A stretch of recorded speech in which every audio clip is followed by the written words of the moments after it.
we look at somebody who gets out of the house at night and wanders, and we slap a label on that and we say, oh, they're a wanderer. This is what they're doing. Or we talk about the person who just repeats themselves all day long. And I said, but when you really think about it, that person can walk, can talk, look at all that that person can do. Seeing the ability doesn't erase the problem, right? Seeing that dad can still walk does not get rid of the fact that it's unsafe for him to walk out of the house.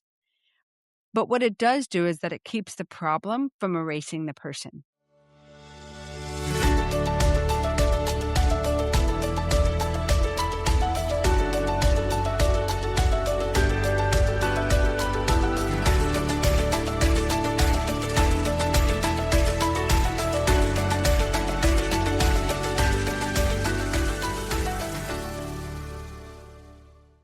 Welcome to Dementia Caring with Kerry, where there is a better way. This podcast will offer practical guidance, meaningful perspective, and I hope for families navigating dementia. I am your host, Kerry Mills. In each episode, we'll take one question or situation or belief, and we'll just look at it a little differently.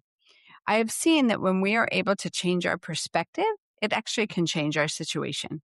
And so my aim at the end of each episode is to leave you with one thing to think about differently when it comes to loving your person with dementia. Shall we begin? So the name of this podcast is It Starts with a Belief. The reason that I'm titling it that is that before we do things, we think about things. And generally, we think based on what we believe. So whether that's religion, whether that's politics, whether it's family dynamics, whether it's beliefs in what education and what that should look like, or sports and our thoughts around that, right? Like anything that we really commit to doing, we think about it, and we think about it based on what we believe.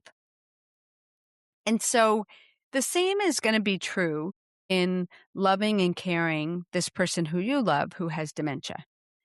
The belief system that you have will actually dictate so much of how you think about it, how you feel about it, and obviously, ultimately, how you act and treat and respond to it. I wanted this to be our foundation. I wanted this to be kind of our jumping off ground to get into some of the nuances and give yourself pause for thought of what it is that you think about this disease and where those beliefs might come from, and ask you to give some room to be willing to think about it a little differently. The big question on the table is, what is it that you and I believe is possible after somebody is diagnosed with dementia? So if you're wondering, gee, what do I think about? Think about, what do you notice? Do you notice only bad things? Do you notice good things? It's what we interpret as a problem.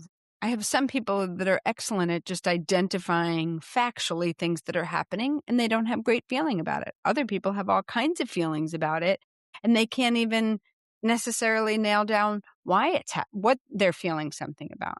This belief will come from, things that we're willing to overlook or how we'll respond, but also what opportunities that we'll make and how we'll be intentional with this disease process. And of course, the biggest one is like, how do we allow this person who has dementia to remain as active and alive in their own life and in yours as is possible? So the message that I would say is that what we believe about dementia shapes what we see when we look at the person living with it. And so do you believe that things have to be perfect, or do you believe that engagement is important and sometimes, dare I say, equally important? Do you believe that a person is still a person despite the fact that they have this disease? Do you believe that all things will be sad and difficult because of this disease?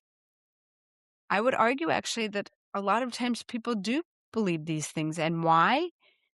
Many of us have a past experience, right?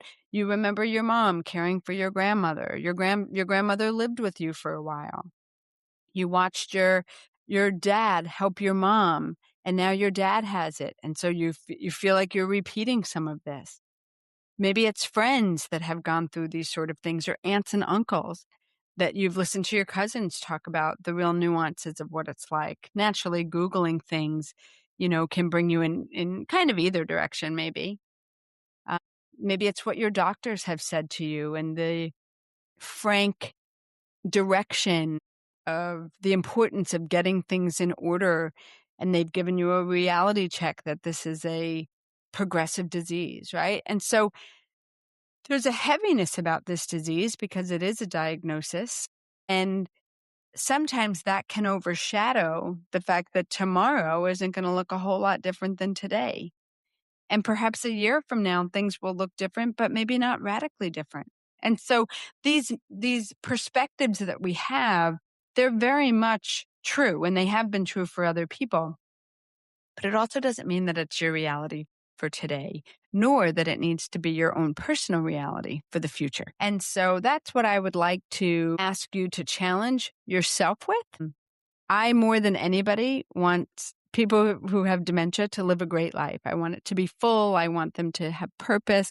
I recognize that hard things are going to happen. I recognize that people will fall, people will get hurt. These things are expected, but they're actually not that far outside the norm of what can happen for a lot of the rest of us either. I fall, I get stuff messed up.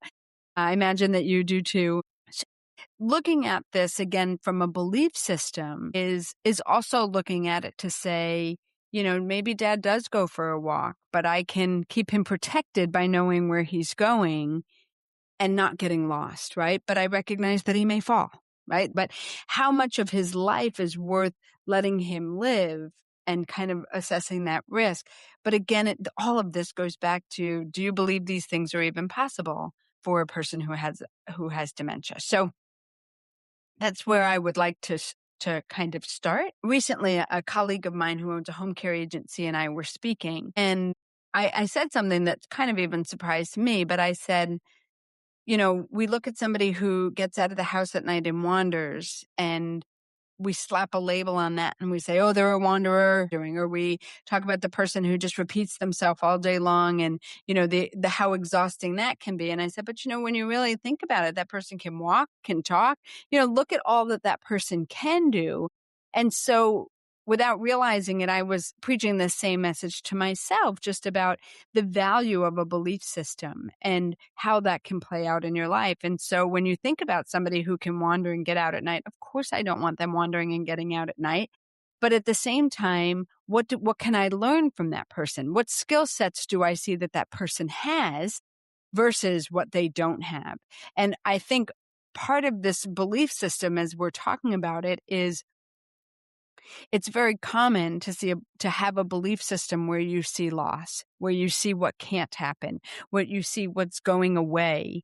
And what I'm asking us to do here is to say that might be gone, but what is still there? And looking at this from that perspective, because the belief system is then saying, okay, well, look at what this person can do. And then how do I build on that? And so this central distinction that I'm trying to make is that seeing the ability doesn't erase the problem, right? Seeing that dad can still walk does not get rid of the fact that it's unsafe for him to walk out of the house.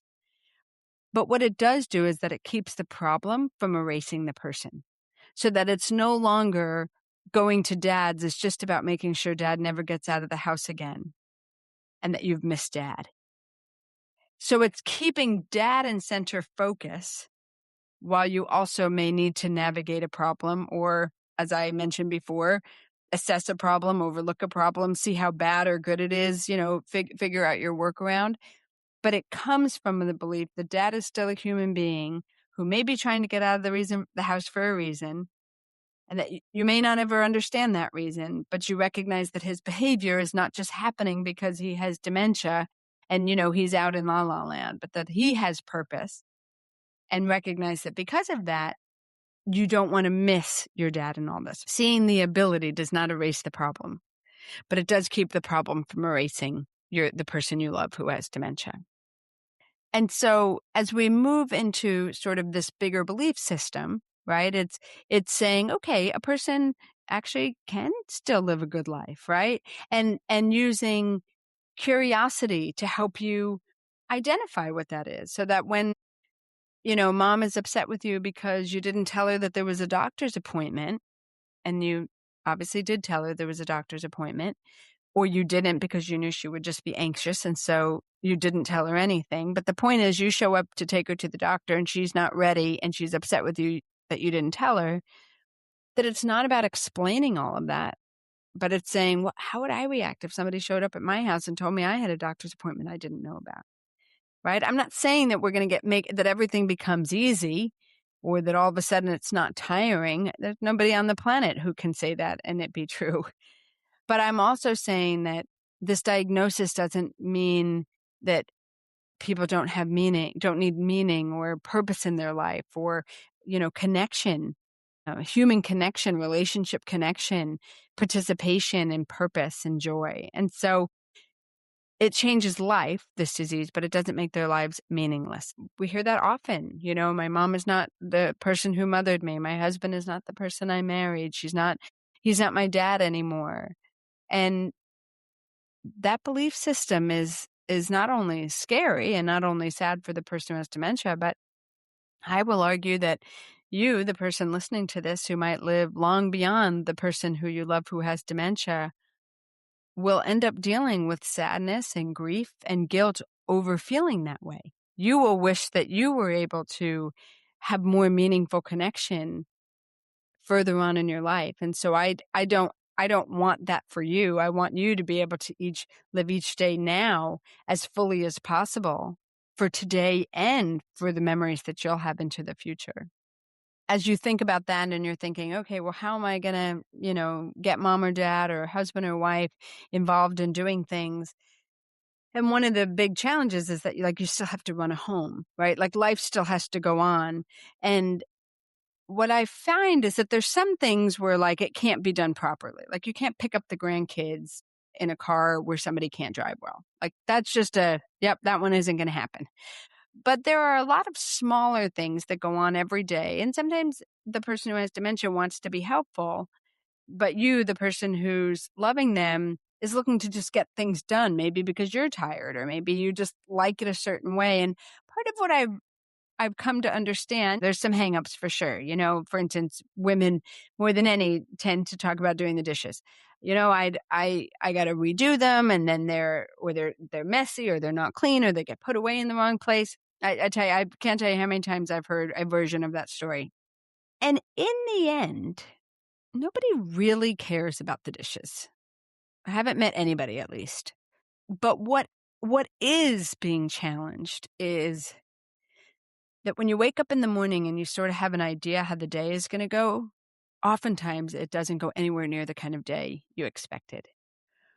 And you find yourself so exhausted that you don't have the mental energy to just make one more thing available for this person that you love, right? It isn't the dishes. It's the fact that you've been navigating the whole day and you've kind of had to be, kind of on your game. And when you're not, then you feel bad because you feel like you should be. And that isn't like a good way to live. You don't need me to tell you that, of course, but it isn't good for anybody. And living that way because you're just trying to give somebody else a good life ends up taking a different life in the meantime. And I don't mean from existence, I mean taking your own value of life. And this isn't a message about your quality of life and be a good caregiver so that you can be around for that person. That message is out there. You can find that someplace else. But this is more about how do you equalize both of your lives? Like how do both of your lives have equal meaning?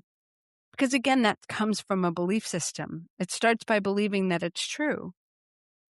And so that when you start there, then you can say, okay, at the end of the day, I can't have you doing the dishes. At the end of the day, folding the laundry is actually therapeutic for me when you touch the laundry.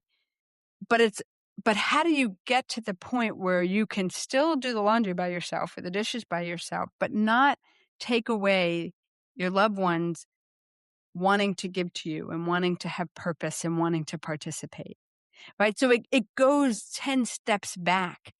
And that's why I'm saying it starts with a belief system. So when your husband is involved helping set the table for breakfast, right? So it's something that doesn't matter to you and you hand that off, but it's helpful. but meaning you don't care exactly how it goes down, but it's helpful no matter how it gets done. Now all of a sudden your husband gets to be helpful and be having purpose in what he's doing for you so that that well starts to fill up. So that at the end of the day, you can also say, "Thank you, honey. I really appreciate that you want to help me, but I bet you can also just understand that this is something I would like to do by myself." And yes, you will probably have to repeat that every single time. But at least you will know for yourself this is that your belief system is that both of you had important things to do today. And this was your way of making sure that your spouse had this important time and this time of purpose, but that you also got to protect something, which I would argue at the end of the day is your sanity, right? Because you're tired, not because they drove you crazy, but because you're tired and you're just looking to kind of have things in order before your day ends. And so, again, when you think about it this way, it doesn't seem harsh to say, please don't do the dishes. But right now, without this belief system, you're upset with this person and you're saying to yourself, it's just dishes. But you can see how that can go round and round. But when you have a belief system and you operate from there that says this person is equally important and so am I, and we're going to get through this disease as a team rather than me sacrifice everything or me feel guilty about everything because he or she is or isn't doing everything that they could be doing. So as we wrap this up, I want to leave you with this thought about your belief and the impact that this has on your perspective as you love and you care for this person with dementia, is that my or your perspective doesn't change the diagnosis, but it certainly can change your own response. And when our responses can be affected, then we can change the day. I've always felt that life is made up of moments, and as we focus on having more good moments, we end up with good days, which amounts to a good life, with or without dementia. Thank you for sharing this moment with me. With hope, I'm Kerry Mills. Thank you for listening to Dementia Caring with Kerry, A Better Way.